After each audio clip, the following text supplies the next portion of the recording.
Maybe. Hey, there we are. Hello. Holy crap. There's a lot of shit behind me. And I'm taking that down. And moving it over. Sorry, cat. Hi, it's me, Heat Atalante. And today we are going to be doing some mask making for COVID precautions because kiddos are out and about at school, and unfortunately the CDC has had to adjust how they do things because we can't have nice things.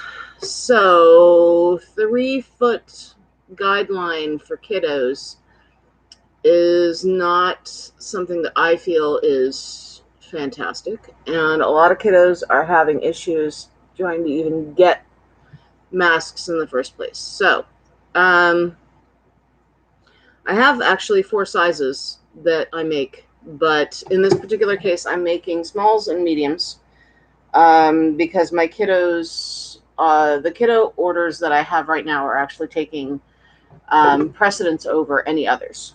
It is a lot easier for adults to find masks than it is for children to find masks. So I feel very strongly about the whole idea of mask making, and so yeah, there we are. So that is what we are doing today, and welcome. And I am going to suddenly broadcast the crap out of this that I am over here today on my Twitter feed and on my other shit, because that's a thing. So hold on just a moment. It's going to be, this is actually probably going to be a lot more conducive and a lot more cohesive. Can't talk today. Once I actually edit it and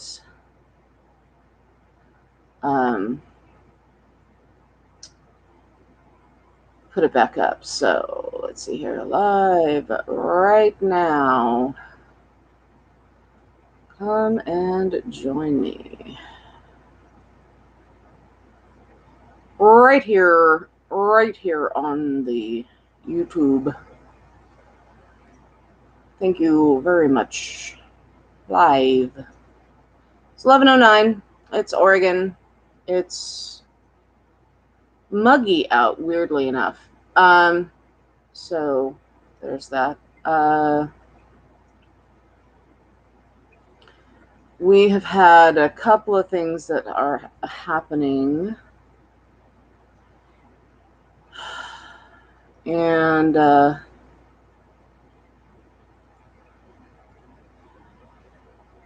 it's been a weird couple of weeks, man. It's been tough. So,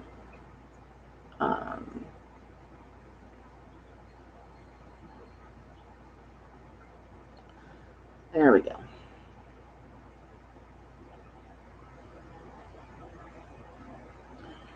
All right. Things that were not so tough. Actually, was Gail Simone, who is a premier artist for a lot of different characters in the DC and Marvel universe for comic books. She recently posted up something about how one of the ways that she was subversive in the universe itself was to show how females in the Marvel universe and in the DC comics are actually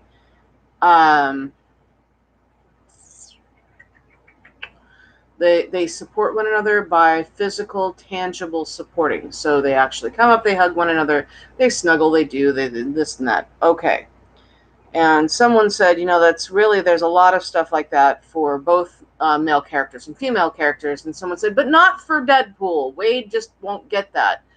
And someone actually popped off and said, well, I think that he'd just get too handsy. And I mean, I'm one for going ahead and snuggling everything, but that's not for everybody.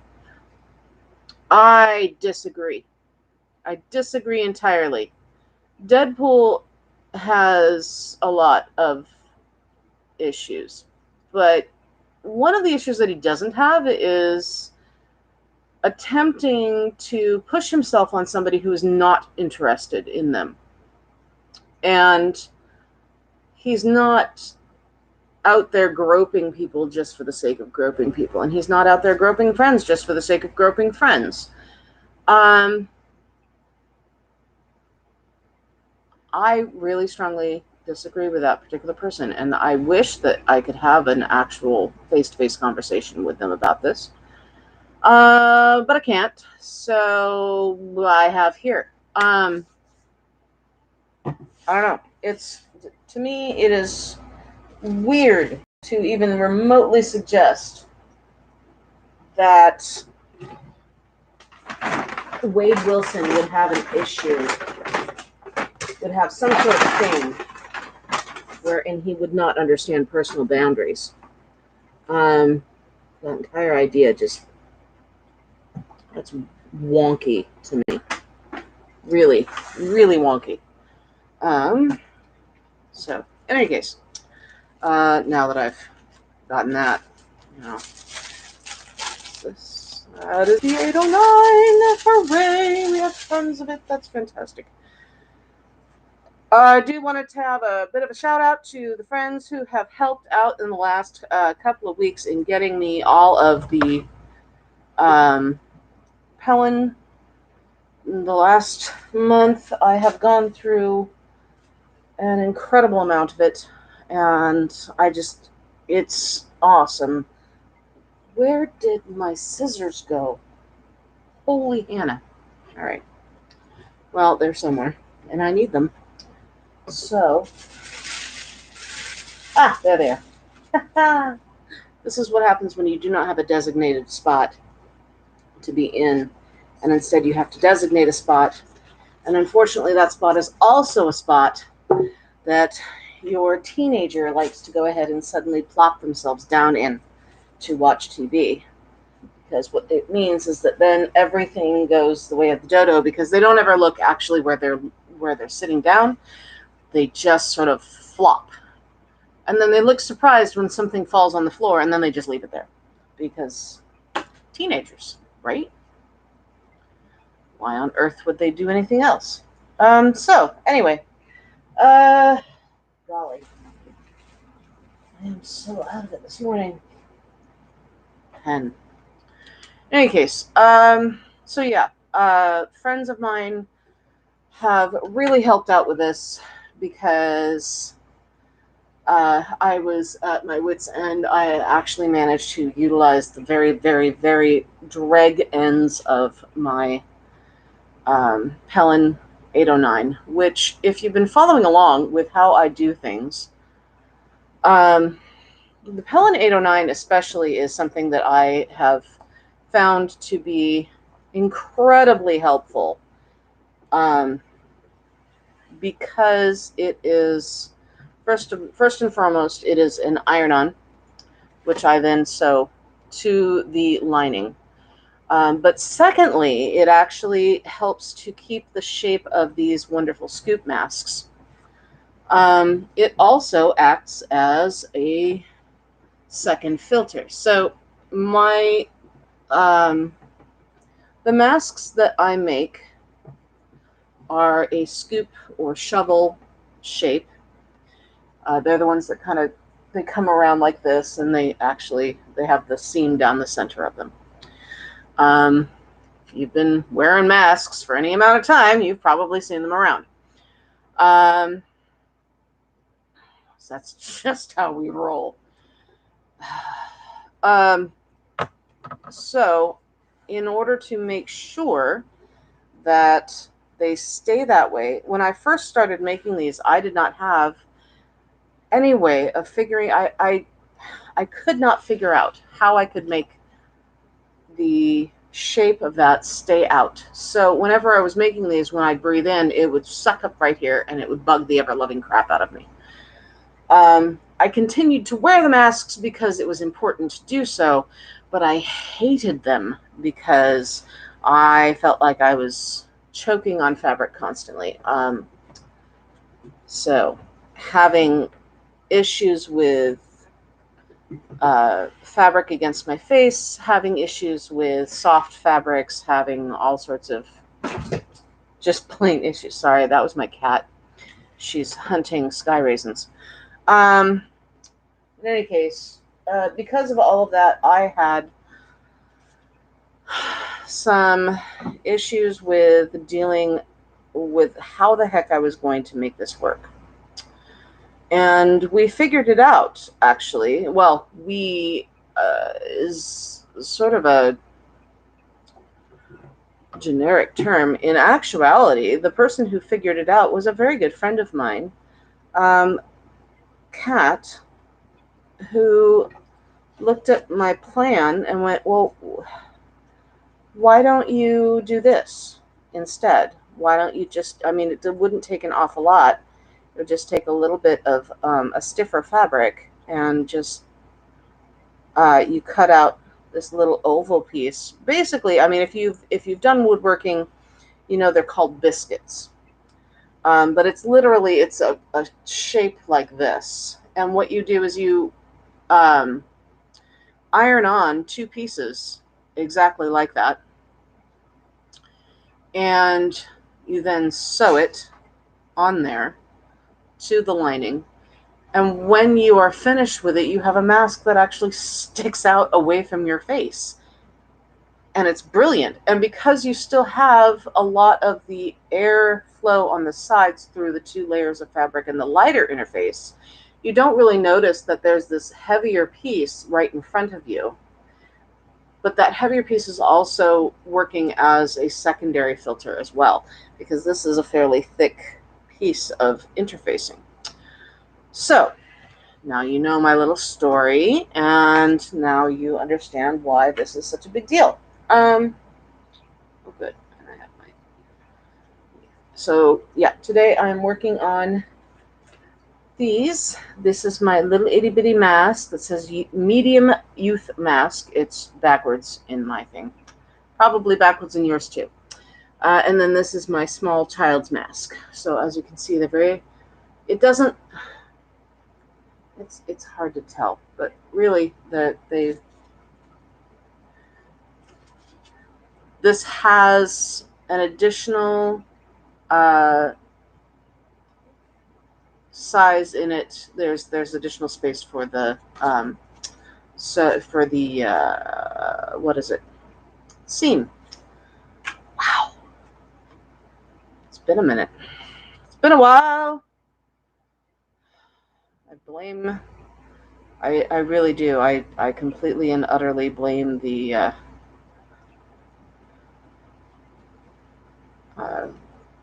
pandemic for my inability to find words any longer. There's an interesting little bit of trivia. It is known actually as aphasia. However, I have been told by several nurses that no, that's not really aphasia. I looked it up. It is. So,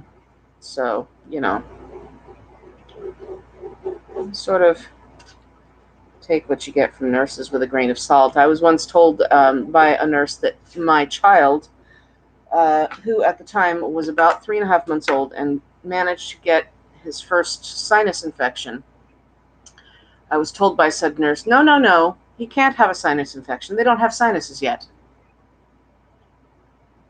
Pretty sure that they come out fully formed. Just, FYI.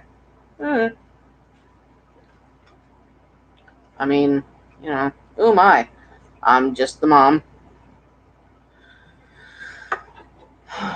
So, in any case, things that are happening lately. Ivermectin is on the rise. I want to put an extra R in there, and I don't know why. It just doesn't sound quite right unless it sounds wrong. So I apologize. If I state the wrong name for it, I do apologize. It is a thing that makes me feel like somehow my brain is telling me that I am stating the wrong pronunciation, when in fact I am not. Either way, though, it's on the rise. God's help us. As of 3 days ago, 4 days ago, geriatric patients are being limited to the number of oxygen tanks that they are able to have for their home health. And there's a twofold reason to this. It's not just because we have rising COVID patients and post-COVID complications, which we do definitely have. But it is also because, unfortunately, with the almost 700,000 deaths here in the United States, we don't have enough people to make the freaking tanks to begin with. The physical, actual tank that holds the oxygen. Getting oxygen into the tank, not a problem. Getting a tank to hold the oxygen, that's a problem. And it seems to be an even bigger problem than people originally thought that it was going to be. So, I don't even know what to say about it, except that we are standing at yet another precipice where we are having to choose who lives and who dies. And I really have an issue with it, because I don't think that we should have to choose at all. I certainly don't believe that we should have to choose based on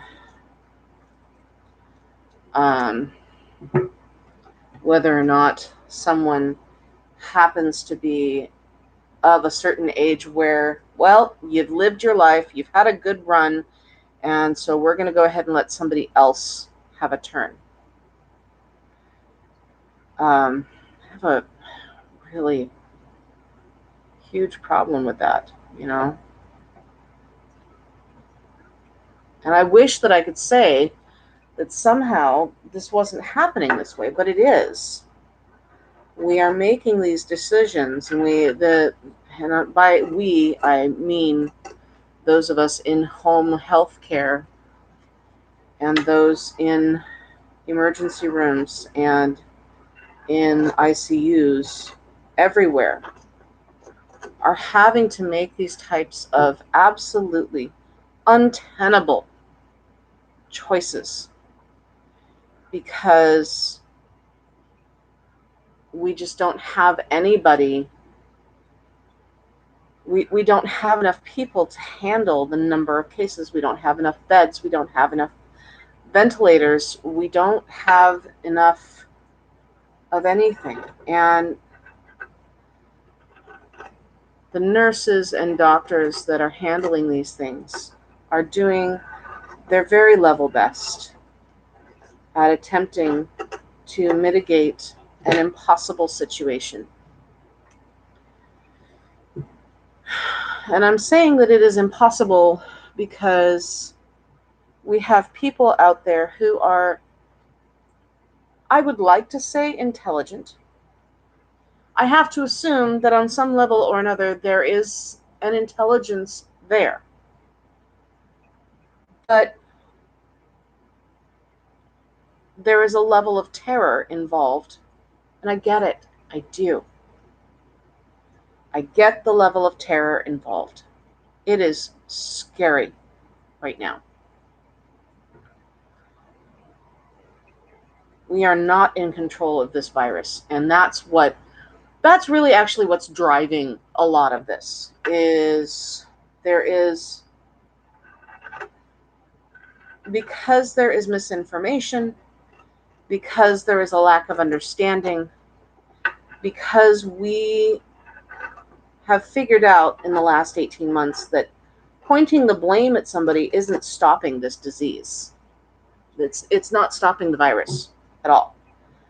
So now that we've gotten to a point where, for the most part, we've stopped blaming everybody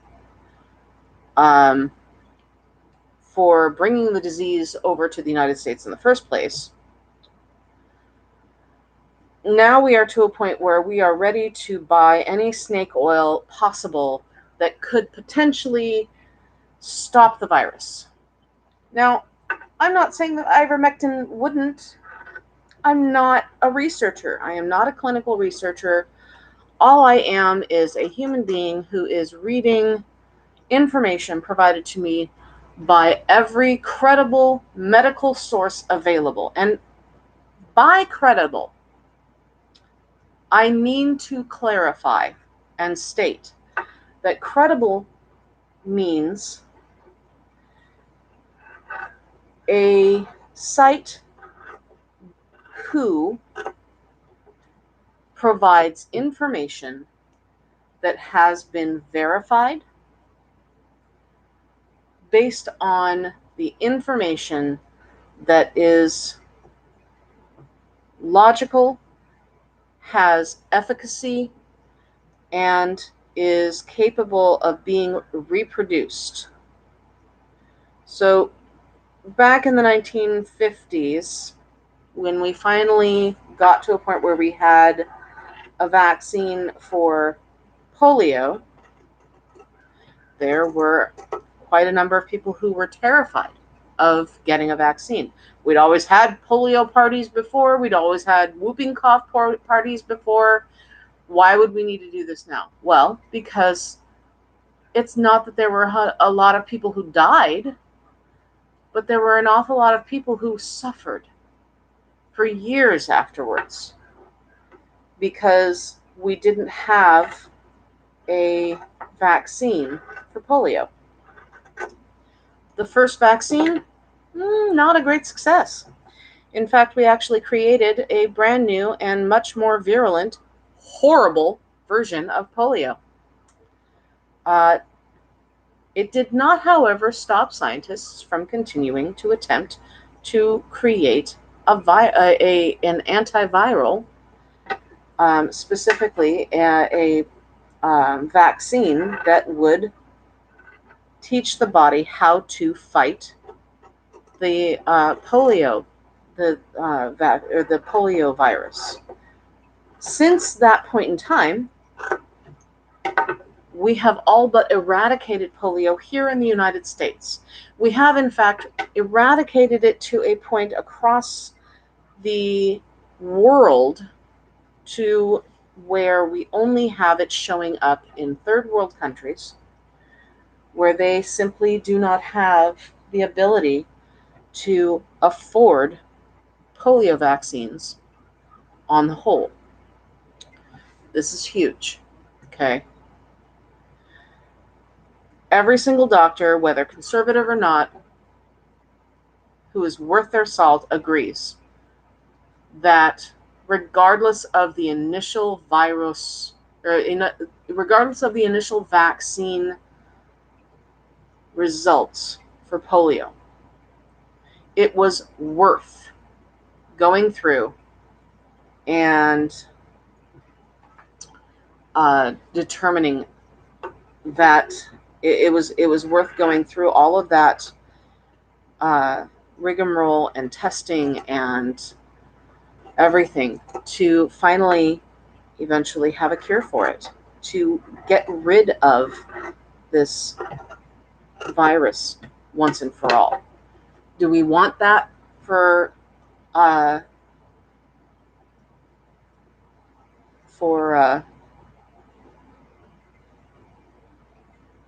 COVID? Yes, we do.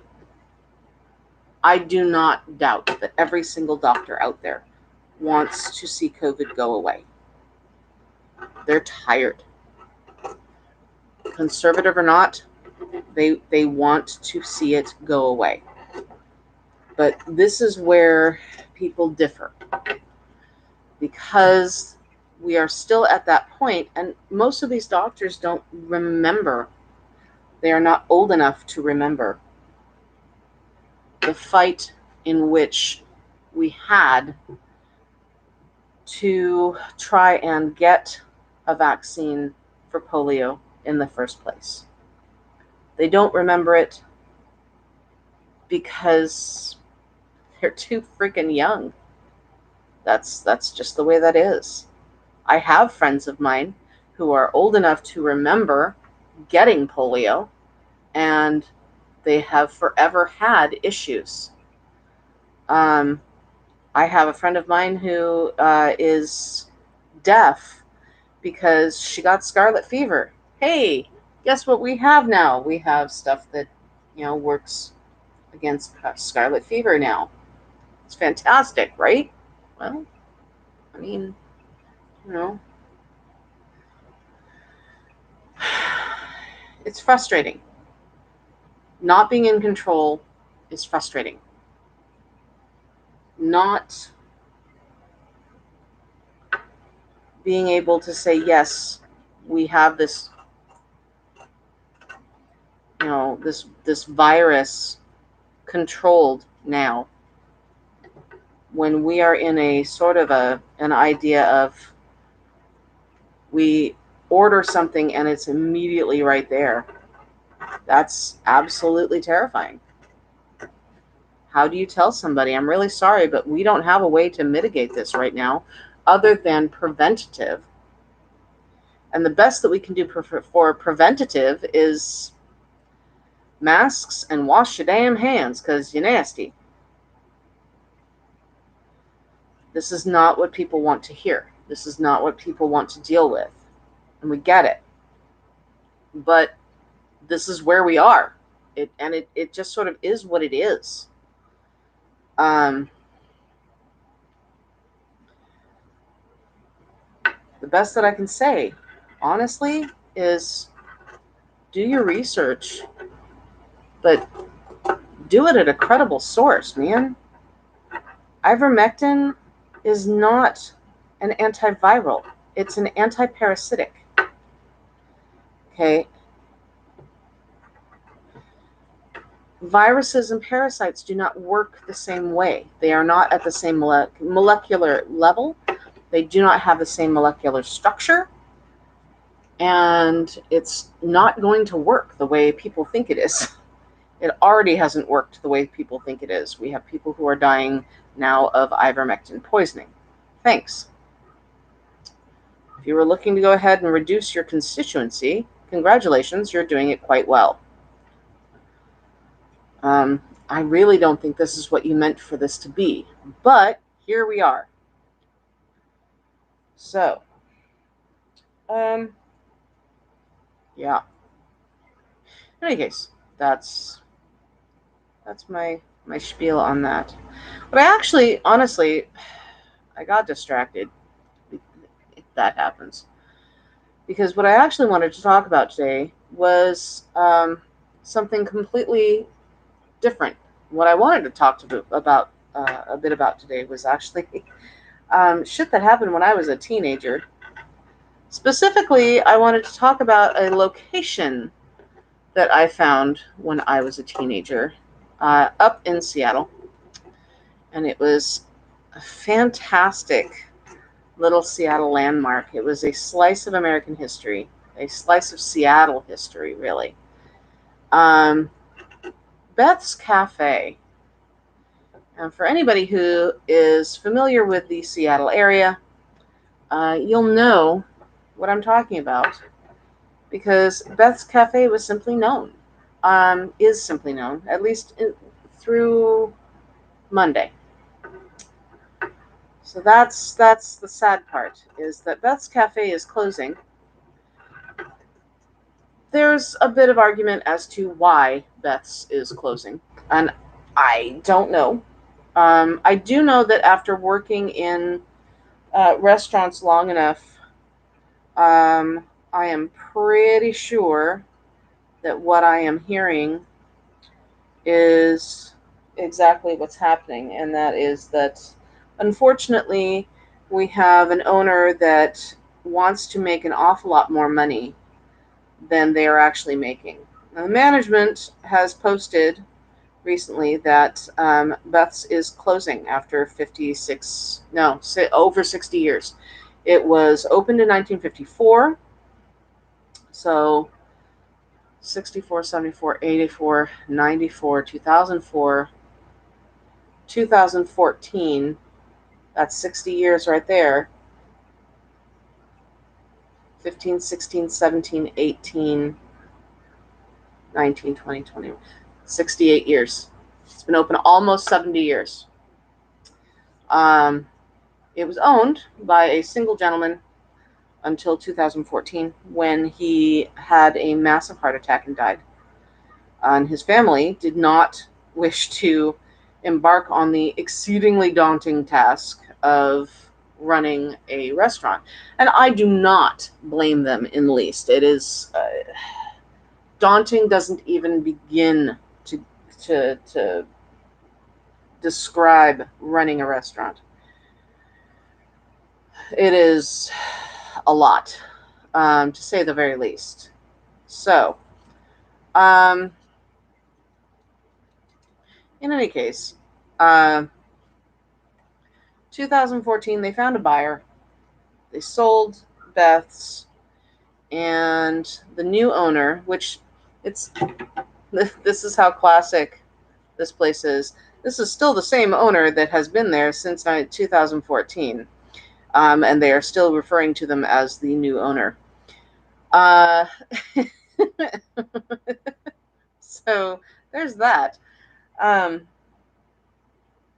any case, the restaurant itself is amazing. It is sort of this little time capsule on the west side of Green Lake. And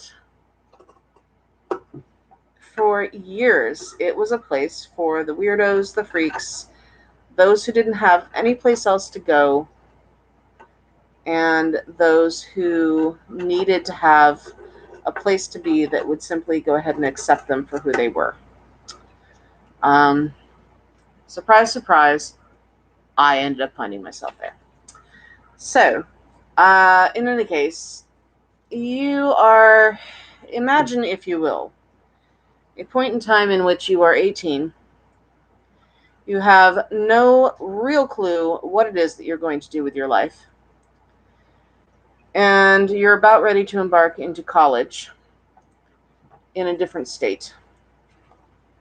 So you spend one final summer in your city of birth trying to figure out what the fuck you're doing. And this is what I did. I was helping my sister clean a clean and sober club after hours, and would occasionally help out as a front doorman there as well. And afterwards, we would go to Beth's to watch the sun come up over Green Lake and eat breakfast. And it was a life-shaping experience for me because this was a place that accepted everybody. It was a zero tolerance violence area. So, it didn't matter what colors you ended up going ahead and flashing. It didn't matter whether you were a pimp or a John or a hooker. It didn't matter whether you were a specific type of punk. It didn't matter if you were a cop. Everybody was welcome there as long as you did not start shit on the property. You want to start shit? There's the door. Go out, handle your crap, come back in, and let's have something good to eat. For a quintessential little greasy spoon, it was not greasy. Ever. I have never had rubbery eggs or nasty sulfur-smelling old eggs or anything like that there. They had a fantastic chicken sandwich, and they were the home of the 12-egg omelet. If you've watched Man vs. Food or Diners, Drive-Ins, and Dives, you would see that they were actually featured on there. Look up the thing. You can look up the episodes and you can see the astronomical size of the 12 egg omelet. And it really is, it puts the ass in astronomical, because holy God, you usually got three standard, you had three standard fillings for your omelet that you could pick from. And then it came with an entire boat of hash browns, and also came with 6 toast points, 4 slices of bacon, or 4 sausage links, whichever you wished. So it was a huge thing. And the omelet barely fit onto a size medium pizza platter, pizza tray. It was about 4.5 or 5 inches tall. No, beg your pardon. Not that big. So let's see here. 3 inches tall, folded, and it's like this big, right? Okay. So you can imagine how huge that damn thing was. If you manage to finish it in an hour, along with finishing all of the toast points and all of the sides, you get your name on the wall and a photo, and you'd have your meal for free. And a t-shirt. Can't forget the t-shirt. T-shirt was big. So, them announcing that they were closing, they had to close last year when COVID first really came out on the scene, because it's a tiny place. I mean, it is literally, the original place was probably about the size of your standard donut shop. And they expanded out on either side. So in about 1994, they expanded out into what was known as the Beth's Annex, which was a place where you could go into if you didn't want to go and deal with servers coming over and asking you every 5 seconds, "Hi, how's your meal? Can I get you anything else? Are you okay?" And if you didn't have money to tip, because that was a thing, So they expanded out in there, and they had pinball, and they had air hockey, and a couple of other things that were in there. And the only thing that they asked was that you bust your own tables and stack your plastic baskets at the end. And that was it, You didn't have plates out there. It was plastic baskets, and which, I mean, honestly, that makes an awful lot of sense, really, And then whoever was assigned to go out to the annex would go ahead and wipe down the tables eventually. It was a lot of fun, honestly. I had a great time when I was there. And they closed last year because they were, like many restaurants, they were struggling. When you think about any type of a diner, it's elbows to knees, tiny. And so this pandemic has really hurt a lot of restaurants. But in talking with, or in seeing the management post, once they reopened in June, they were not hurting for people to come back. They changed the hours, so it was no longer 24/7, which bummed me. But hey, okay, fine. People have to go ahead and change how we live in times of weirdness like a pandemic. And so they were still open 7 days a week, but they were only open for breakfast and lunch during those periods of time. And so, but according to the managers, they were not hurting for money. According to the owners, they have been very hurting for money for some time now. So they are closing temporarily once again because of the pandemic. And they hope to go ahead and open back up again very, very soon. They did not post this until after the management posted we were just informed that we have 4 days left to get our shit together and find another job. Which, I mean, I will say that coming from a restaurant point of view, that's actually not a bad, warning time frame, because a lot of times you didn't get that. A lot of times you woke up, went to work, and hey, everything's locked down and there's no lights. Huh. I wonder what the fuck happened. Well, I guess it's a free day.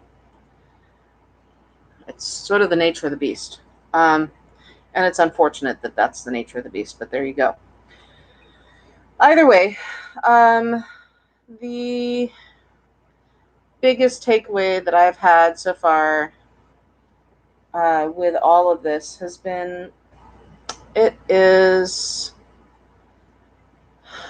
really wish that I had the money to go back up there one more time before it closes, because this may very well be the last time that it closes, because it may never open again.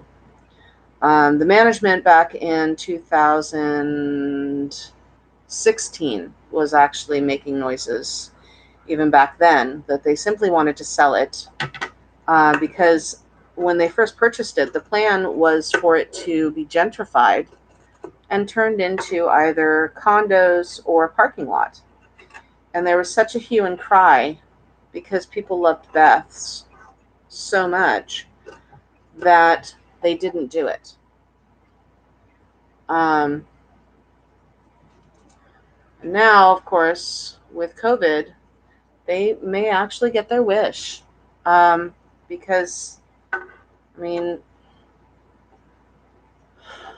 there's not a lot out there that can be done right now as far as restaurants are concerned, unless you're willing to do a fully delivery only situation, which I don't know that translates for Beth's Cafe. I mean, it's a diner. It's always been a diner. It'll always probably be a diner. So the idea that one might not be able to go ahead and sit in a diner and enjoy your fresh, hot cup of coffee and amazingly scrambled eggs with sausage and cheese on top of your eggs, with perfectly toasted sourdough toast, real freaking butter, and a decent shuffle of hash browns on there, man. That's rough. You're not going to get that. You don't get that when you're doing delivery. You get soggy, lukewarm, very questionable looking food, because you gotta put it into packages that try to make it continue to be heated, which it won't be by the time you get there. And that's just sort of how it is. But I loved Beth's. I loved the ambiance. I loved the fact that, in 1992, I was 18 years old. I went in there probably for my first time ever, and I had no idea what to expect. And I walked in, and I saw this young, even to me, runaway, sitting at the counter, crying her eyes out, and a police officer sitting next to her. And instead of making a big deal about it, because it was obvious that he was there to try and pick her up and take her home, instead of doing that, she very much, the police officer just sat there, let this girl cry, and talked with her about, why are we here? What happened? What is it that we can do to try and make this better? That's huge, That's something that you don't find pretty much any place else. And it was part of the whole situation there of no violence. You didn't cause a scene. You didn't do shit like that. If you were high on whatever the fuck you were high on and you couldn't hold still, they would actually hand you crayons. I mean, no freaking problem. You want to go ahead and bounce up and down in your booth and not have and have absolutely zero chill because of whatever the fuck you're on. That's fine. No judgment. Here's some crayons. The decor was amazing. The decor was like 1970s horrible diner with the 1980s paneling, that faux wooden paneling, horrible crap that you look at now and you're like, what were they thinking? It's a throwback to Stranger Things. Yeah, that's what it was, but that's okay because we didn't have to deal with it after a while. The owner actually would post up everybody's art. And as far as I'm aware, up until the time of his death, the original owner's death, that is, in 2014, he still had every single piece of art that anybody ever did. And he insisted, he and the other, he and the servers insisted that you sign your art because you never knew. You could become famous. You don't know. And that was his deal. He loved people, and he loved serving people good food, and that was humongous. So, oh, and the husband is home. Look at that. I can hear him coming. He wears a jingly vest, and therefore I can hear him coming. Hello, husbando. Hi.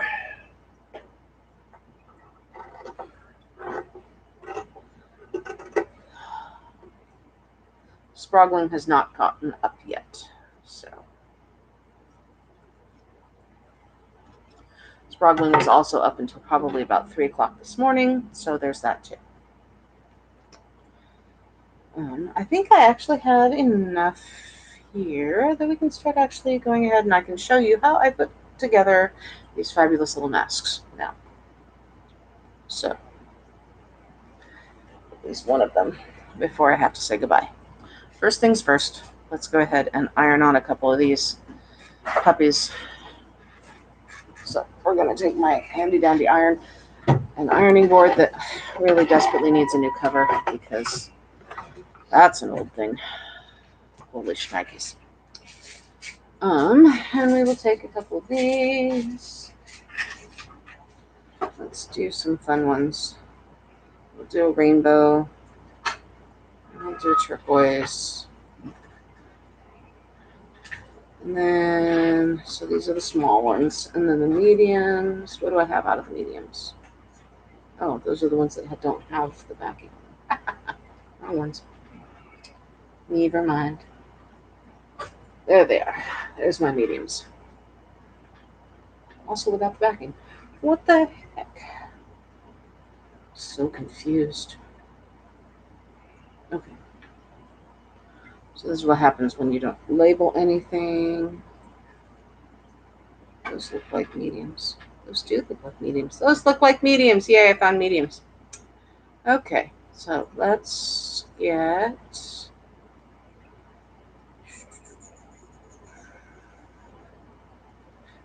there we are. Maleficent. We'll do a Maleficent. Medium. And Oh, sure, we'll do that one. Okay, right away. There, so that's large, extra large, really. And then the rest of these will go over here, and those are all mediums and large. Okay, so now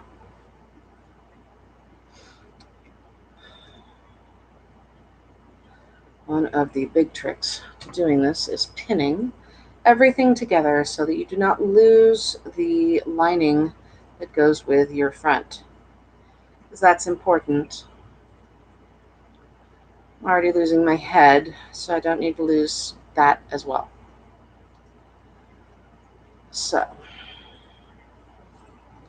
like I said, the live show here is kind of crazy.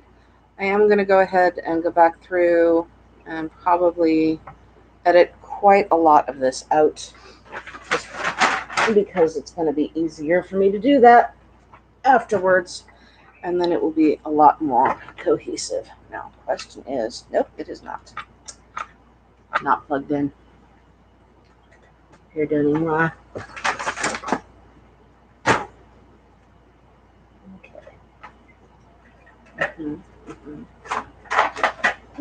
All right, so there's the plug for that. Okay, and come here. There we are. All right, so now,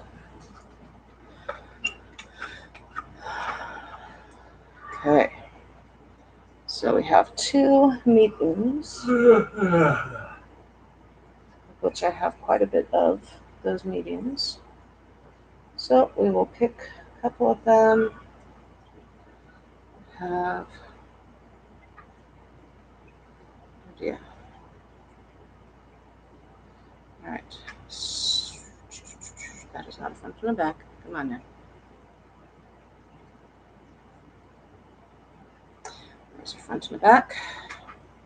Okay. And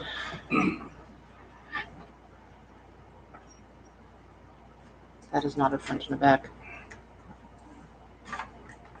That might be. That is a front and a back. All right. The rest of these can go over there. Right. And then that's the small front and back. And another small front and back. Okay. When I say Maleficent, I really do mean Maleficent. Check that out. How cute is that? Right? A friend of mine sent me up this fabric. It is actually, these are for her kiddo who is going back to school and who is in desperate need of some masks. Mom does so. However, Mom is currently going crazy. Mom works like I do in public sector, and it's a lot. There's a lot going on right now in public sector work. Dealing with crazy people constantly trying to claim that they know what it is that is the real thing that's happening here, and they know how we should be doing our jobs. They really don't know.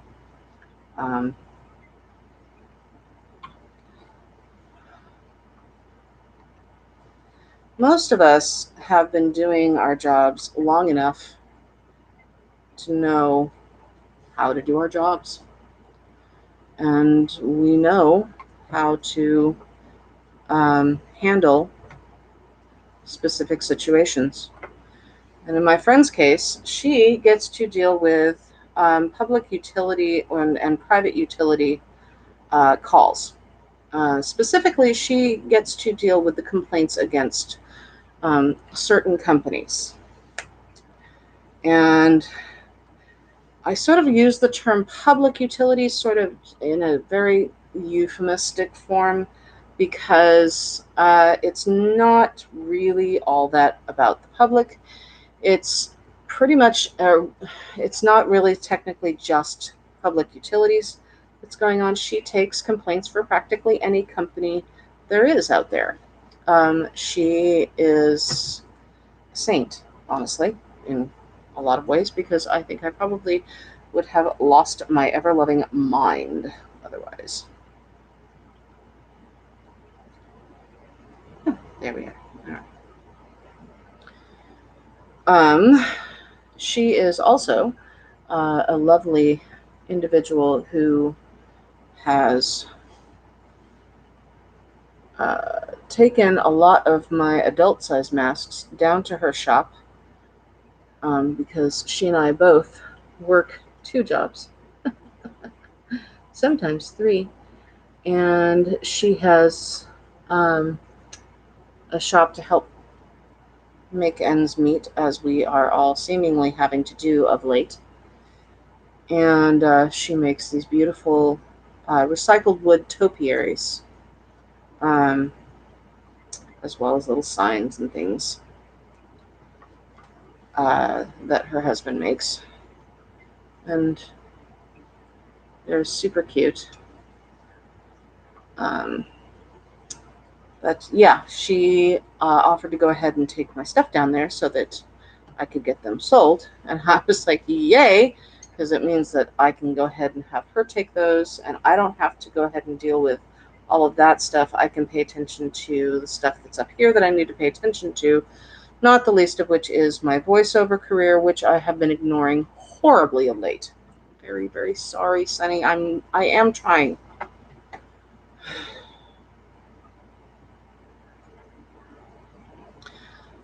Sunny is my voice actor coach, my voice acting coach. Um, or rather, he was the very first voice actor that I went to a class with, or trained with in a class. He's amazing. If you've ever seen, uh, he's done a ton and a half of really great anime stuff. Um, he did Usopp and still does Usopp in One Piece. Um, he has played several voices in um, the Airbender series, and he's just all around an amazing guy. He also is an illustrator for the ElfQuest series. So if you are a huge fan of Wendy and Richard Pinney, Sunny has actually been drawing about 90% of the majority of the art in ElfQuest for the last couple of years. And in fact, actually, about 5 years ago or so, maybe a little less than that, Wendy reached out to him. They've been friends for years, and he's helped to color stuff in for her for quite a while. But because Wendy's hands have been failing her, but she still has ideas and still wants to see her stories told, um, she has asked that he go ahead and continue to um, tell her stories. And he has graciously agreed to do so. So we will not be seeing the end of ElfQuest anytime soon, which makes me really, really excited. They are actually doing an animated film, finally, for it. He's not actually a part of the film itself, but he is very, very excited for Wendy and Richard to see their um, their baby, as it were, come into its own. So, all right. So, just so that you are aware, this is how it ends up getting ironed on, and you can see it's much more stiff than it used to be. So, love that. So now that we've done that, we're just going to do these two for now. I promise, Carissa, if you are going to watch, if you are watching this either now or in the future, I promise I am going to do the rest of them. I didn't want to go ahead and do all of them all at once, because it's boring to watch me cut out 75 of those little ovally disc things and then iron on all 75 and then start sewing all of them, because frankly, who wants that? Pretty sure most of the people that are watching this are going, dear God, get over it and move on to the sewing already. So here we are. All right. So here we go. And what is happening? Oh, there. Okay. So you cannot see me. However, you are going to be able to see, there we go, my sewing machine once I plug it in. Because the light is going to come on and we are going to have a fantastic time sewing. Right? Right. And so it goes. Ha ha ha. Pardon me while I make it so. Yep. Bad dad jokes. Just another thing that I do. Drive my kid nuts with them. I believe that it is an imperative part of parenting to drive your child absolutely crazy with bad dad jokes. All right. Yeah. Oh, yeah. All right. Gotta slice this in. One of the things, the only downside to my house is that I have 5 cats. Because I have 5 cats, I have 5 little troublemakers, all of whom love to shed everywhere in my house. My little troublemakers are adorable little creatures, but they keep thinking that my stuff would be absolutely perfect to go ahead and shed all over onto. So I do have, for those who are afraid of cat dander or whatnot, I do try very hard to keep the cat dander off of them, and I have lint rollers to help keep them from getting all over the place. So, now you are going to see what I do next, and what I do next is actually, it's not a parlor. Excuse me, it's not a parlor trick. It is quite literally just going through and sewing. There we go.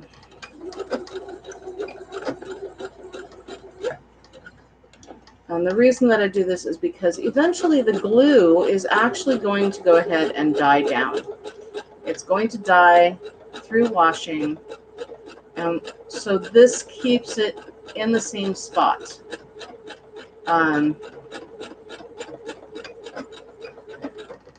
So we do this so that I can go ahead and, how am I doing this? Oh, hoopaloop. Oh, fine. We'll just do it this way. I do this so that eventually what will happen is that when the glue fails, the mask itself will not completely fall apart by crumpling up into a little bitty ball of uselessness, because the interfacing is still going to be viable. It's still going to go ahead and work just fine. It just needs to have a little extra help. So that's what the sewing does. It keeps it in the right spot where it needs to be.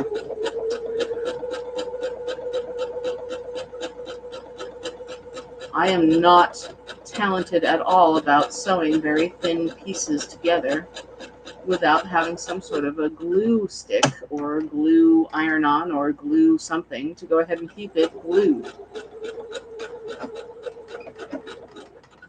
So I accept this failing of mine, and it sort of is what it is. I'm okay with it because it means that this just makes it a little more sturdy.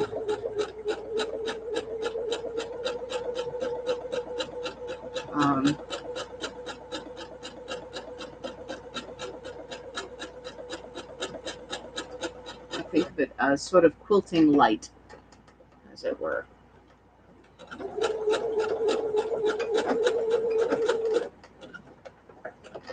So there we have those. And now, what is going on here? Why are you doing that? Stop it. There we go. Okay, now we're just going to go ahead and do the other side. All right.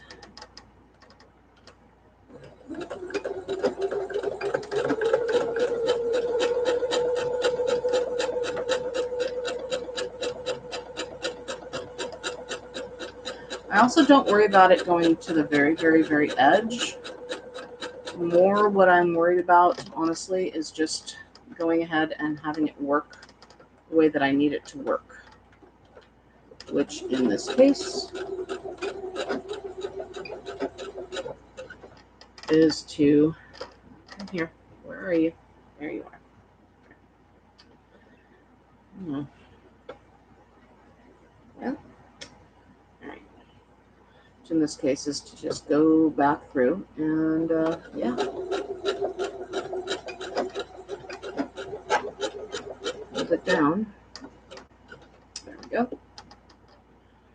Make sure that I'm ironing everything down the way that I need to be. This might need a little bit of extra ironing. I found it kind of lumpy. And I don't like lumpy. We don't like lumpy fabric. Just FYI. Lumpy people are fine. Lumpy fabric, not so much. Same.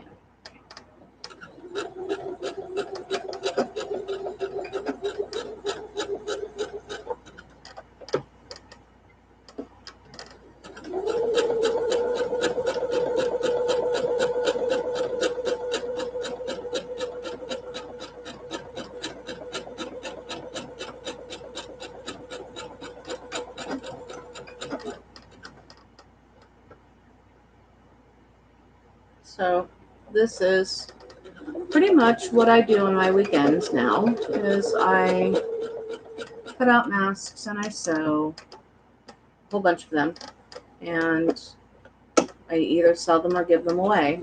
Right now I am providing smalls and mediums to school kids in need. These are kids who have to go back to school. Their parents either do not have the ability to send them to a private school, or they do not have the ability to limit the people that they go see in school, and they don't have a way to homeschool them. So they need to have masks, and that's just the way that is.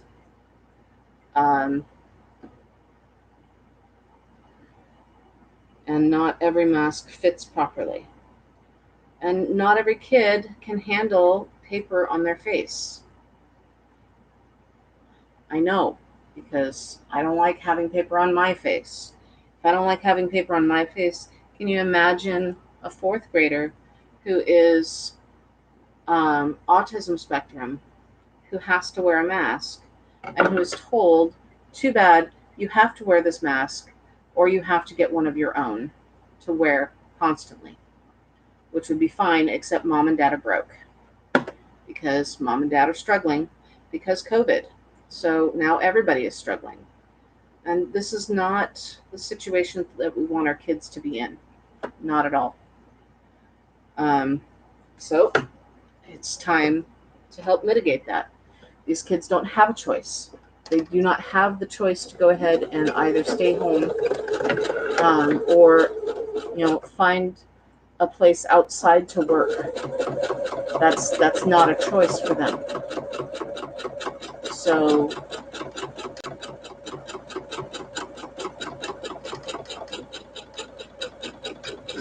and most of these children do not have the ability to get the vaccine because they are under the age that has been approved currently by the FDA. Again, I don't have a problem with the FDA not approving ahead of time if they are not able to safely say that, yes, this is fine for kids under the age of 12. If you are a parent who is affluent and who is able to make and who is able to go ahead and afford it, you can get your young child vaccinated. But you will have to pay out of pocket to do so. It is not inexpensive.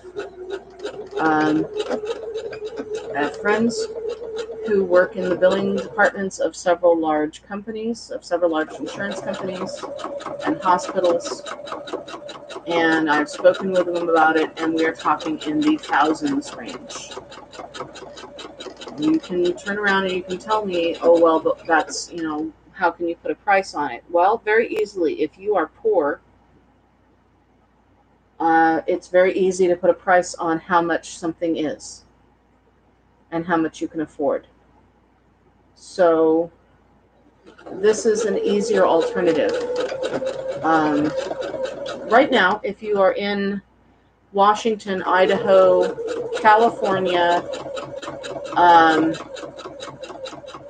Nevada, and Oregon, you have access to Winco in most larger areas.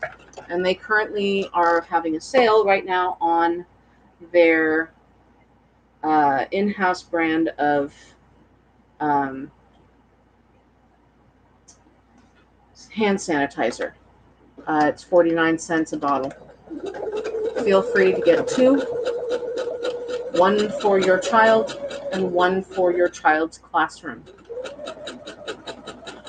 A lot of these parents don't realize that the teachers are also having to pay for these things out of pocket. Schools are not getting the funding necessary to make the school safe enough for our children.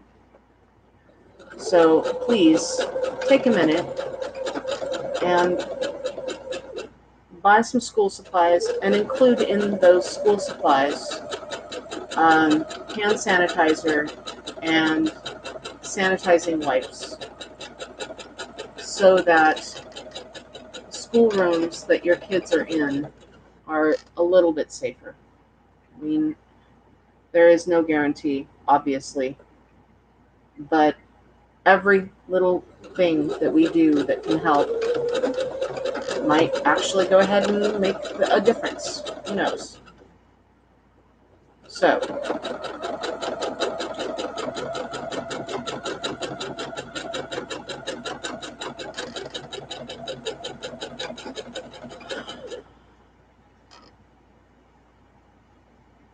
did I really just sew now? Ah, there we go. It's like, wait a minute. I know I have one more. See? This is what happens. Time's fun when you're having flies.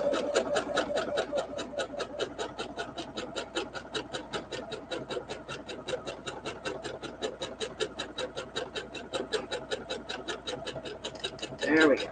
All right. Now. Okay. So, I'm going to get rid of that length there. There we go. Okay. Get rid of this link and that link. And there we are there.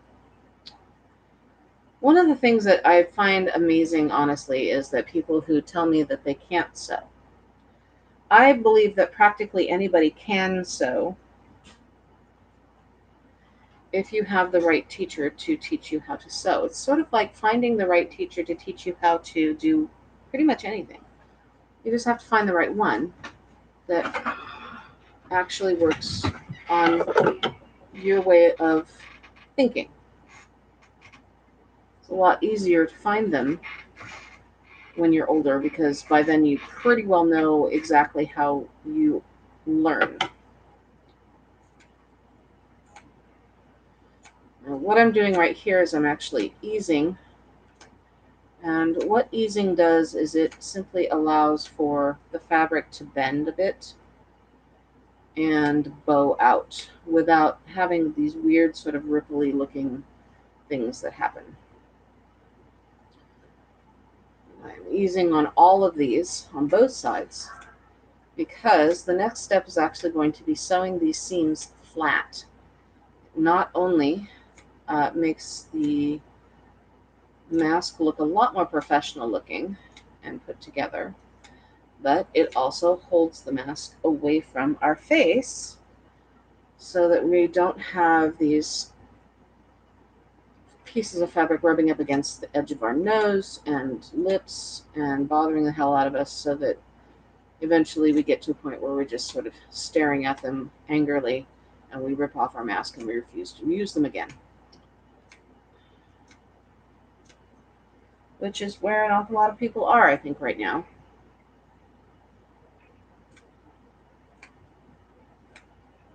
I get it. Wearing a mask constantly is not my idea of fun. As far as I'm aware, it's not anybody's idea of fun. Unless you're a superhero.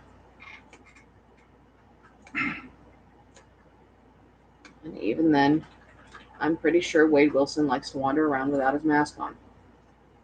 At least on occasion. May not like what he looks like, but at least he doesn't have to go ahead and breathe through a filter. So, now, how we do this. First things first, I'm going to take those two, and this way it opens up like that. Now we have a very sad looking pigeon. But we take the very sad looking pigeon, and we're going to turn this over to this side. And we stretch the fabric across so that we now have that lovely seam edge right there. And we're going to sew right along the edge of it at I would say 1/16 of an inch. And what that does is it simply goes ahead and makes it look very nice and neat and tidy. And it brings that seam flat.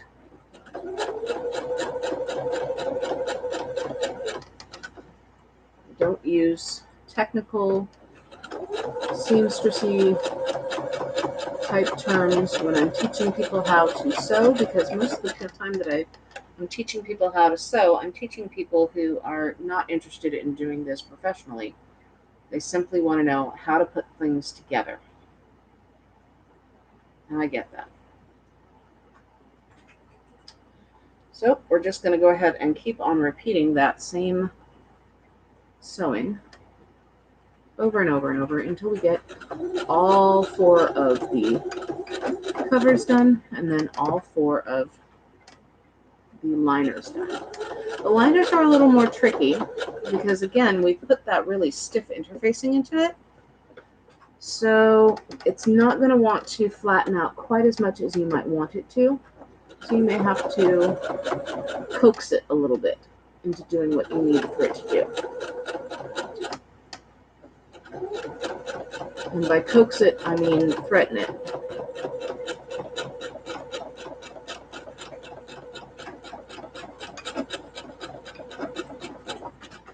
Do not be afraid to threaten your fabric. It's okay.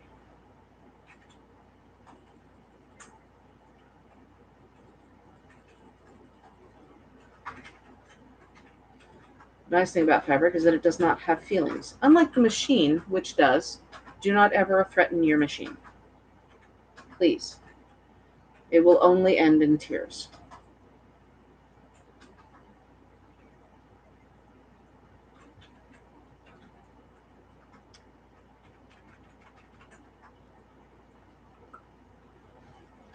Okay.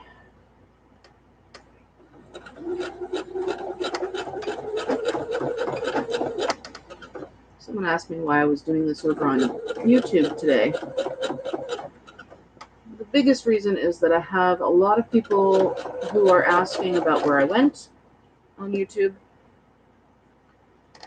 and they are not quite sure how to utilize Twitch and to find me on Twitch, even when I send them my link. So I'm here. On the other hand, on top of this, recently Twitch has had a lot of issues with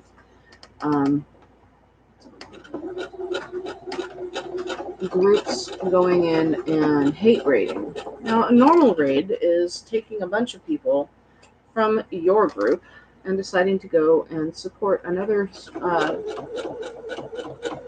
streamer and content creator by introducing your group to that group. Usually it's done at the very end of whatever stream happens to be going on, and normally you would have all of these people being very, very supportive of this new content creator. However, recently there has been a nasty bunch of people that have decided that they're going to come in and they're going to ruin things for everybody by being exceedingly racist, homophobic, and misogynistic. And they are attacking content creators by way of these hate raids. And they are actually gathering in upwards of numbers. And you would think, normally maybe, okay, fine, you might get maybe 15 people in a regular standard raid. These are people, they're coming in like the hundreds.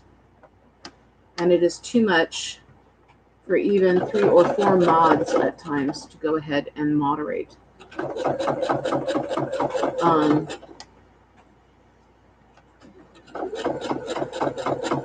They have utilized every single tool that they possibly can to stop these hate raids from happening. They are still happening. And these content creators have turned around and have begged Twitch to do something about it. And Twitch's response is to apparently send out information on how to utilize all of the things that these people are already utilizing. And send out gee, we're really sorry that this is happening, but these people, they're just so dedicated to doing this. We just don't quite know how to go ahead and handle all of that.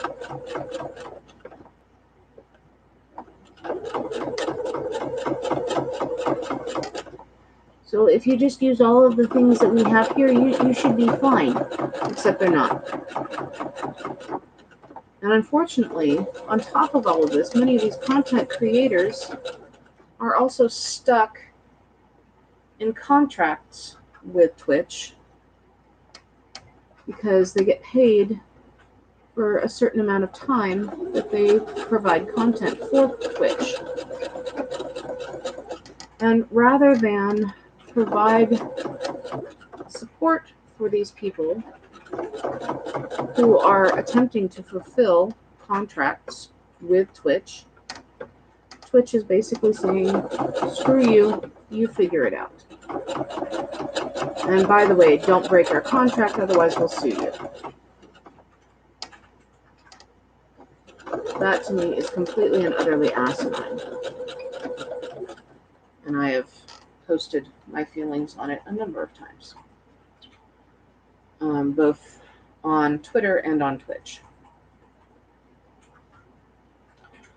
I don't think anybody should have to deal with the type of hatred that is currently being shown on Twitch by these jackasses who seem to think that because they are young white males, they somehow have some sort of a priority on that channel that is being somehow threatened by being female or being homosexual or being black or other type of BIPOC individual, person of color, somehow they are being marginalized because they're there. Twitch is humongous. Twitch is just getting bigger. Come on, people. Get over it. I think it's ridiculous.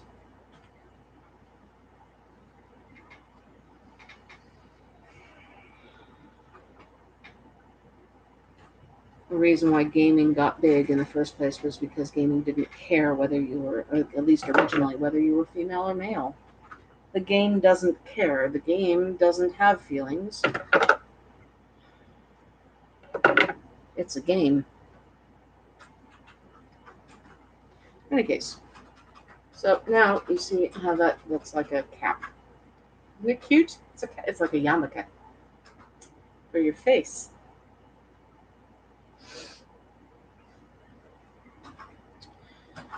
Okay, so now we are going to take this. Oh, that's just gorgeous.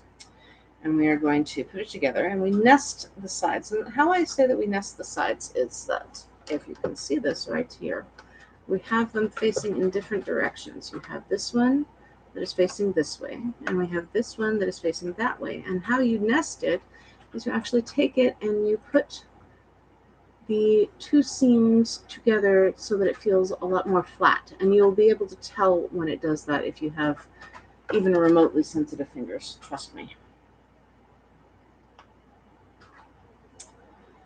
Then we're going to do the same thing on the bottom and match the two so that we get a nice seam there.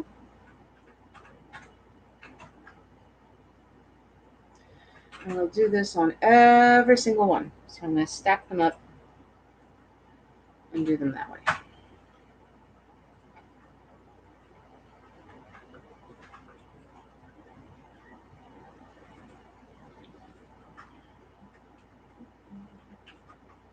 And we do them right sides together, just like that. All right.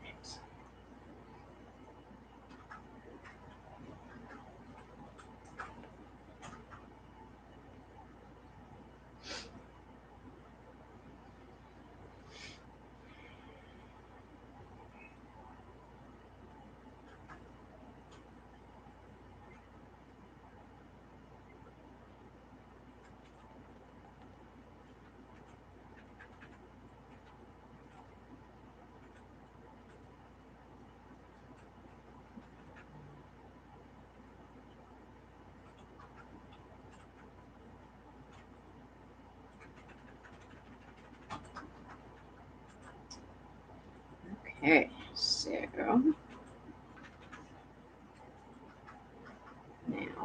we're going to now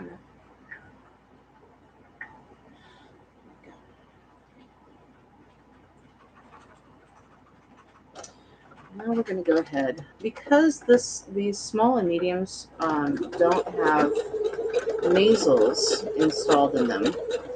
They actually this is actually missing a couple of steps from my large and extra large.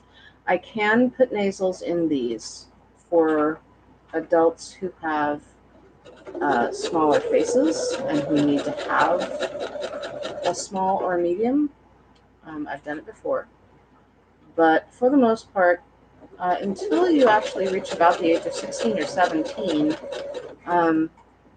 your facial form is still relatively mostly cartilage, especially, and it's not completely connected to the cartilage that you have in your nose is not completely formed. So rather than try and mess around with a spot on your face that could very well be damaged by trying to constantly adjust a piece of metal, we just don't put that in there, or at least I don't put that in there. No, your mileage may vary, but that's my thing.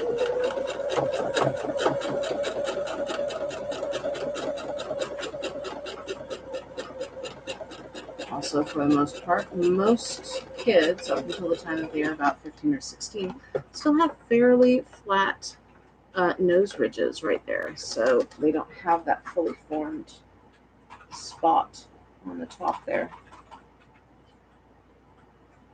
So I don't really technically need to have a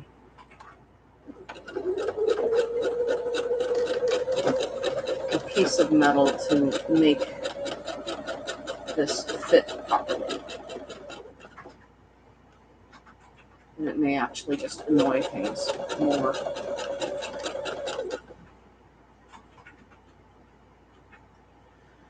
Which is never good if you are dealing with someone who is autism spectrum. The last thing that you want to do is to put them into a position where they feel like they are being forced to wear something that is horribly uncomfortable, because they won't wear it. And that doesn't do anybody any good.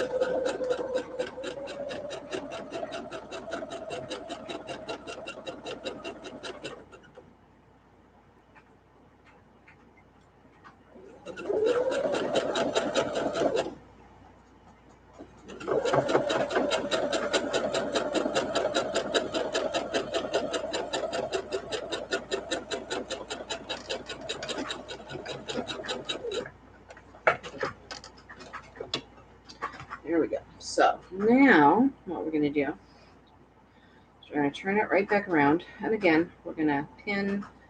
And I just pin just the bottom portion. I ran out of pins because I've had so many of these pinned together. I literally have a stack of about 75 of these right now. So I'm going to utilize some of the ones that I had already that I took out of the tops here and just move them over to the bottom. And we're going to pin those and sew the bottoms now. And then we'll turn them right side out.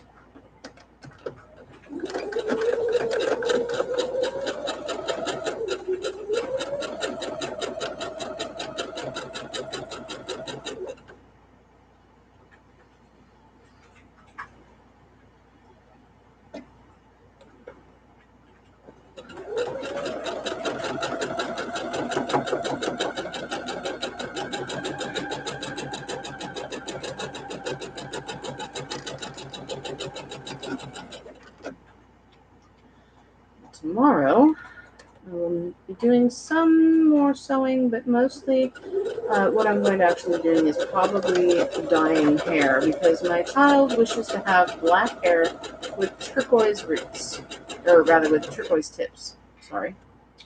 So, these are the things that one does when one wishes to make sure that their child feels as comfortable as possible about going back to school,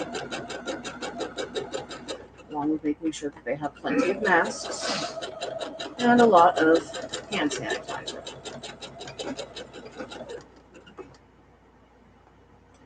So,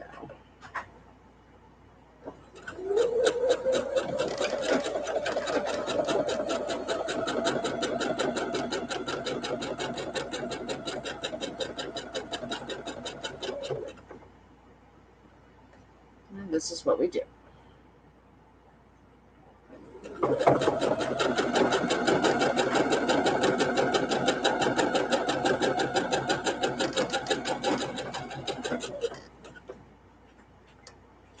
I really find it funny. One of my coworkers has been bothering me about whether or not I've been watching this, that, or the other. I just kind of look at them and I'm like, do you understand that I have 3 jobs? And none of those include the fact that I am a full-time mom. It's kind of shocking. I don't have time to read. Certainly do not have time necessarily sit down and watch an entire new anything unless I'm no longer doing all of the sewing in the world, which I seem to be doing of late. However, that said,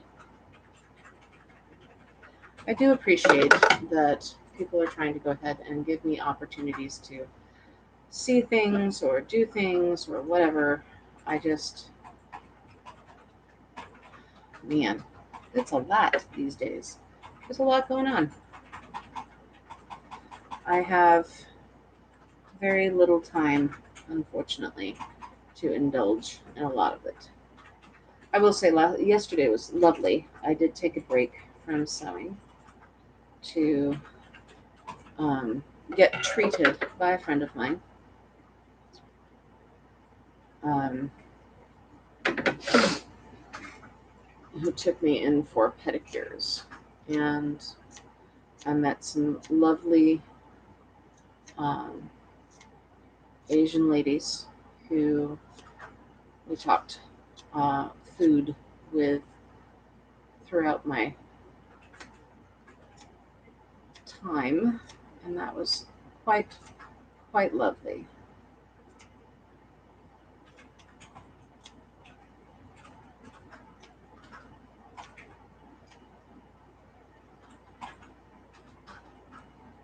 And before you start howling about how dare you go get your manicure or get a manicure or whatever when you know that it's there's a quarantine going. We did our due diligence. We researched the place.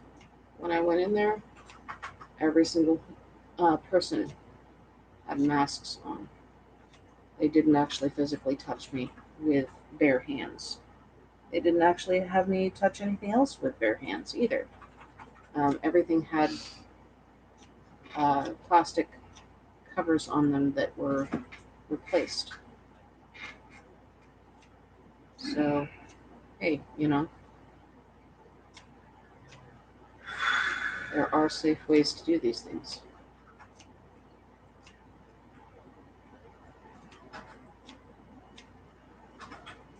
Okay, almost done. Again, we are easing these because it makes sewing them down a lot easier.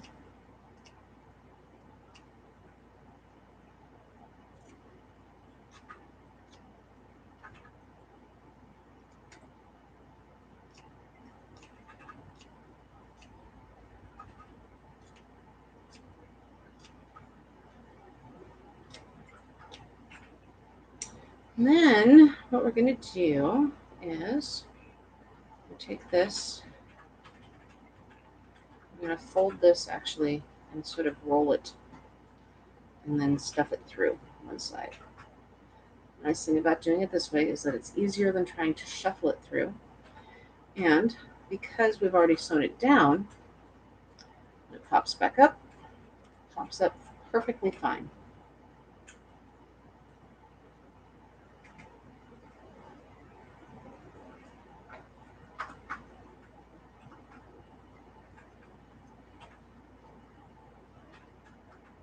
There we go. Look at that. Looks amazing, right? Still has the nice feel to it.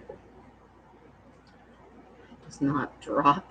Look at that. Love it. Absolutely love it. And I really like this particular one. It's got, I like the print on it is quite lovely. It's sort of a paisley, it's a little darker, little darker teal on top of a lighter teal. So it's very quiet and subdued. Perfect for anybody who does not wish to have a lot of anything going on in their face, but wants to have a little bit of bling to it. This would be amazing. So there's that. We're just going to keep on doing that.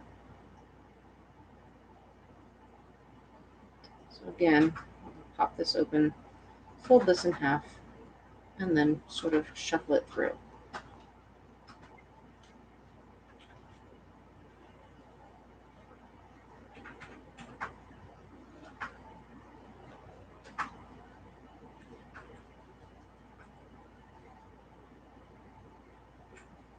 And this one is a much brighter one, but I still love it. I love my rainbows, and especially for kiddos who need to have something that's happy. Rainbows are amazing to make a kid feel happier, and at any time, honestly. I mean, be a sicko kiddo, but hey, you got yourself a rainbow, you're doing all right. So there's that. Not too shabby. And then these two are for the little goth girl, the little baby batling that's down in Salem, who whose mother is just absolutely amazing. And who, along with me, is dealing with a teenage gothling with ADHD and high functioning autism or autism spectrum, or however you wish to go ahead and label that. I don't necessarily like labels per se, but sometimes they can be very useful in explaining why someone does a specific thing. It doesn't excuse the behavior necessarily, but it explains it. You're still responsible for your behavior.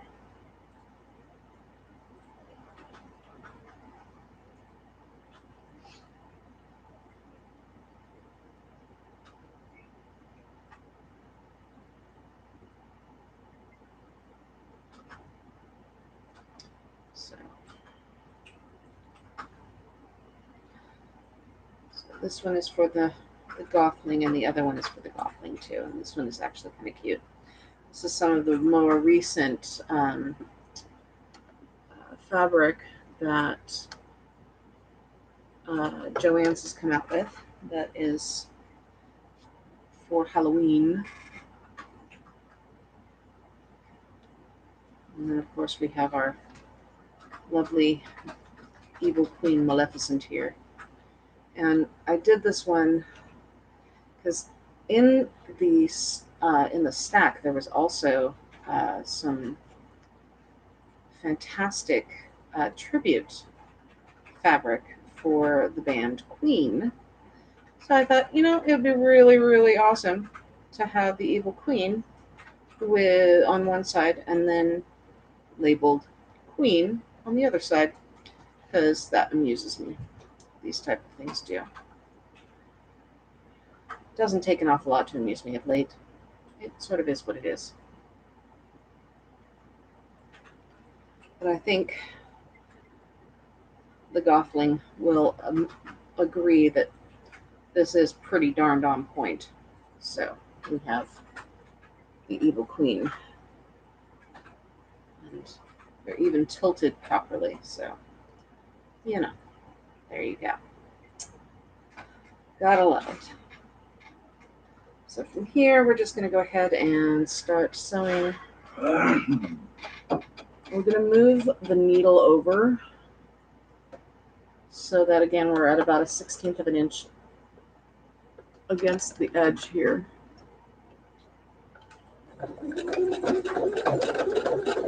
And that's just going to make things look professional. And it's going to flatten down the edge so that you're not looking over a big, huge puffball of anything.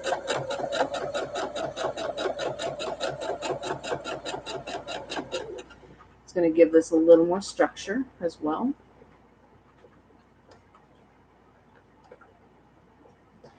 You can iron this if you wish. I don't usually do so, mostly because a lot of the times it's just too much fussiness for me.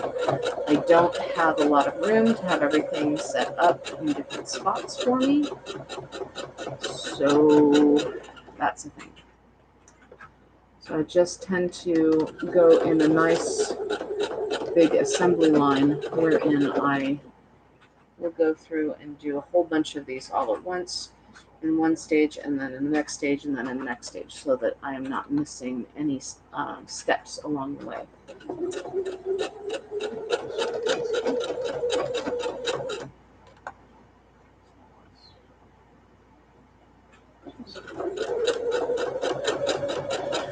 I utilize this particular color, which is sort of an olive gray.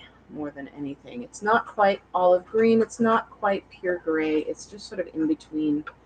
And it seems actually to go pretty well with most of the colors that I do. Even the rainbow, it doesn't look horribly on, which, considering, I'd appreciate that because I have a lot of it. I liberated it from one of my last jobs.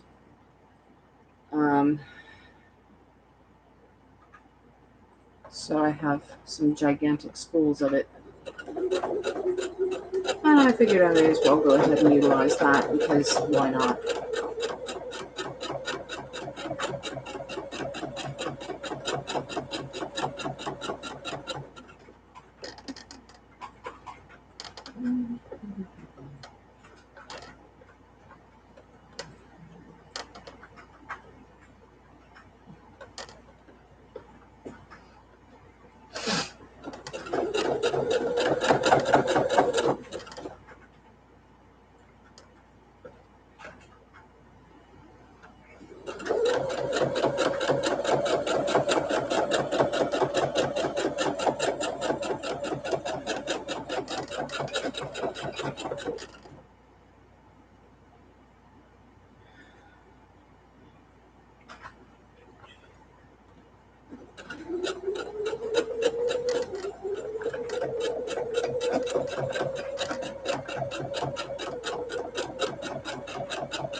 The other thing about this is that one of the other reasons that I make these, rather than assuming that someone is going to be able to have access to the other ones, is that unless you truly have an issue with breathing through fabric, where I do have a good friend of mine who does, and she buys the paper ones and she uses them, and that's fine. It works for her. For the most part, though, it's not. These are reusable. You can wash them and dry them, and you can reuse them. And if you have enough of them, you trade one out every day, and then when it's laundry day, you put them all in to wash, and you hang them up to dry, and then you're done. The metal that I use for the nasals, which when I do this again, I will show you how I install the nasals.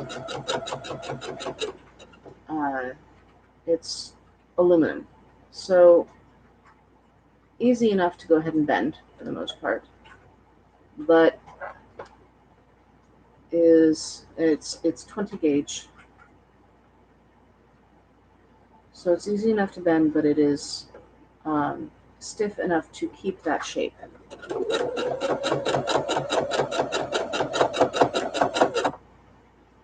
And I think it's important that people have the choice, first of all, to have the nasal or not.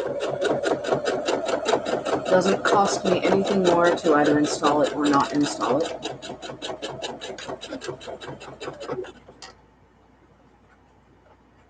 And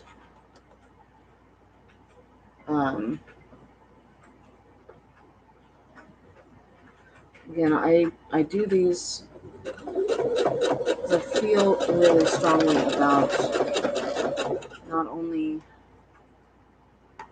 being able to have something that, at the very least, helps to somehow mitigate the amount of trash that's being created over the years, but also um, providing something that's going to be comfortable for people to wear.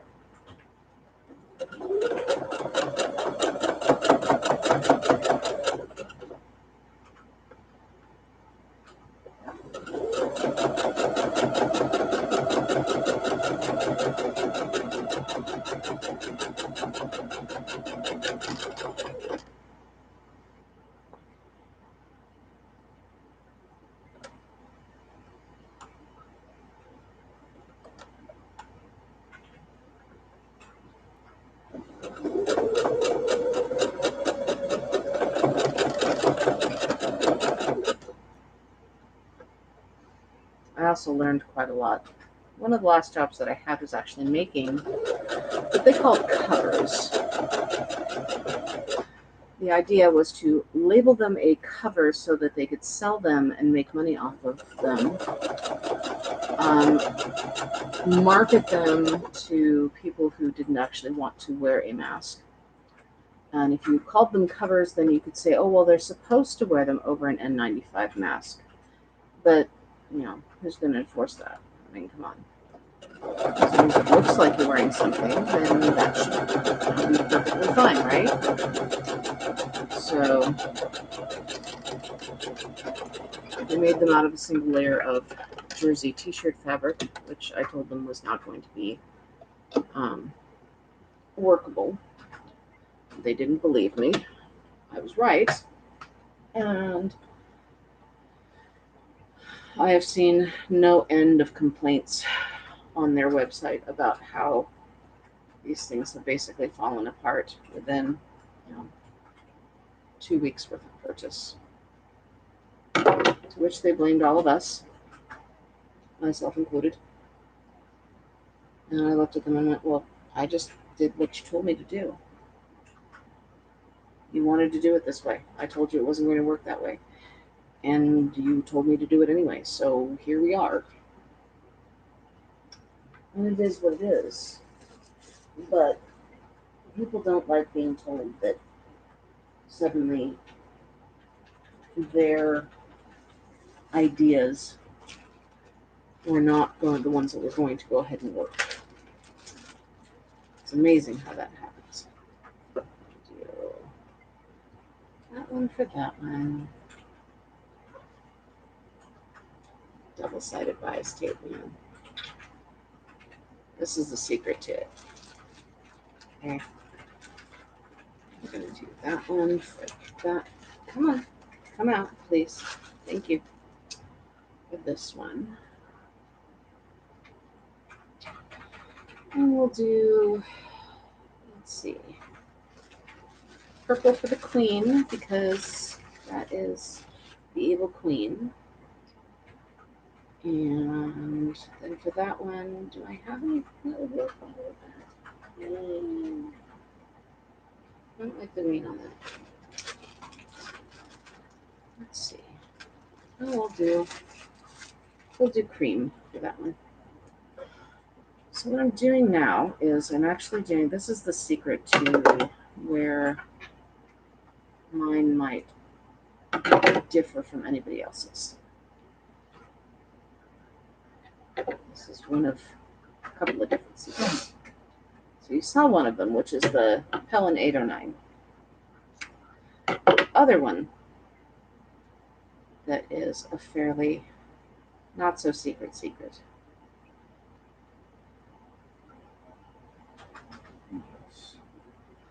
is that I will take this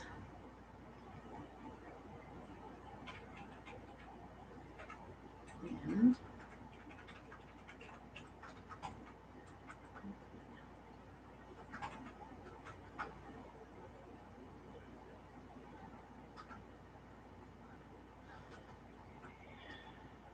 that, that, and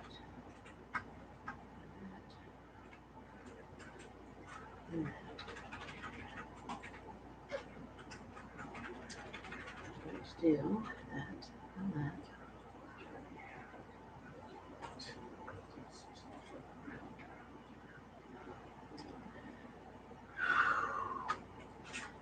what this does is actually creates a little tube into which you can slide your elastic or your um,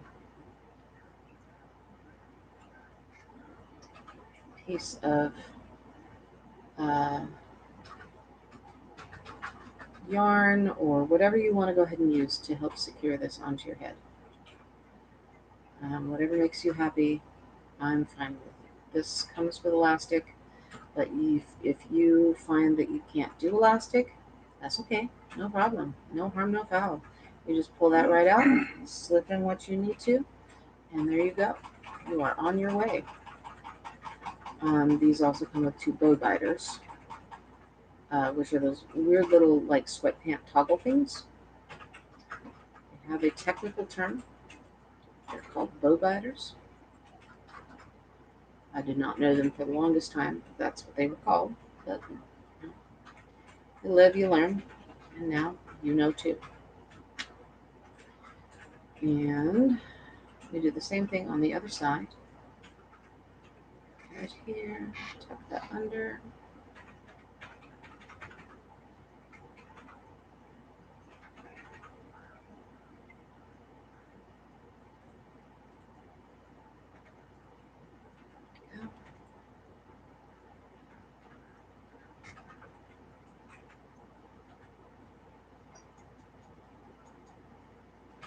Oh, come on.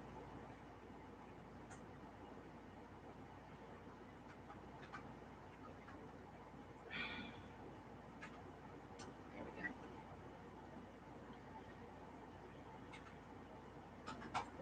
Just don't always like to go ahead and pin correctly, so sorry about that.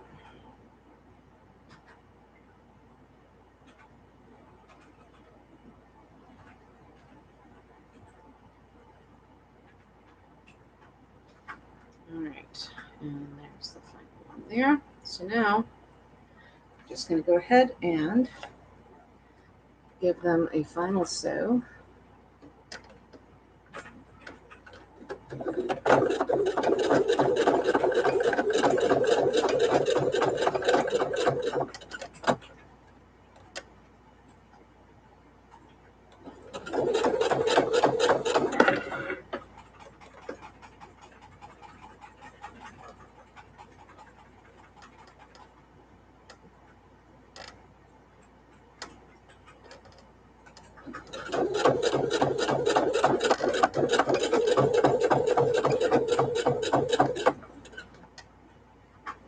There.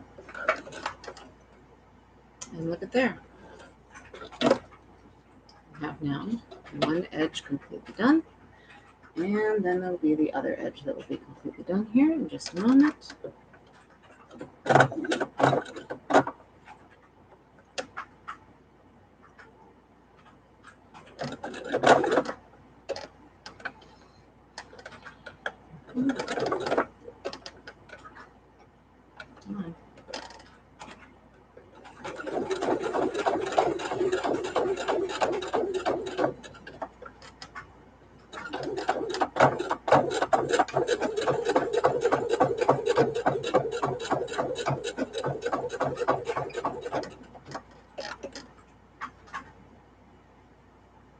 And I'm going to go back through and go over this one more time up here because I was not able to really get a good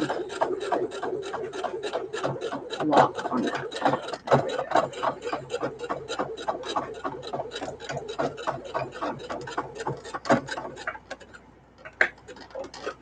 Okay.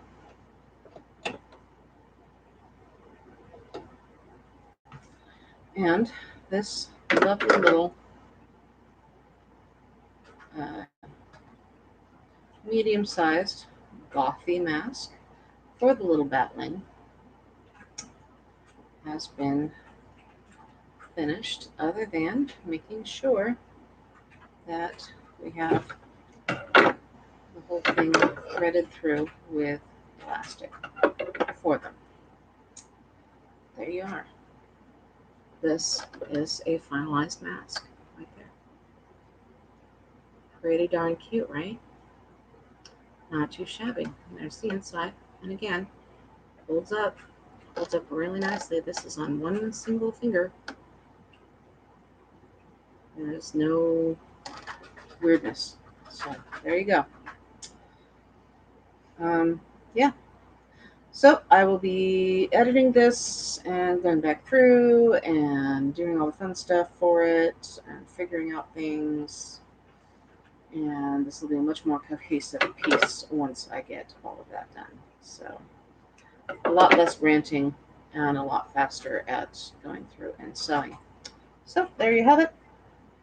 Hope you have a great day, and I will see you all later. Yes, I know. And peace.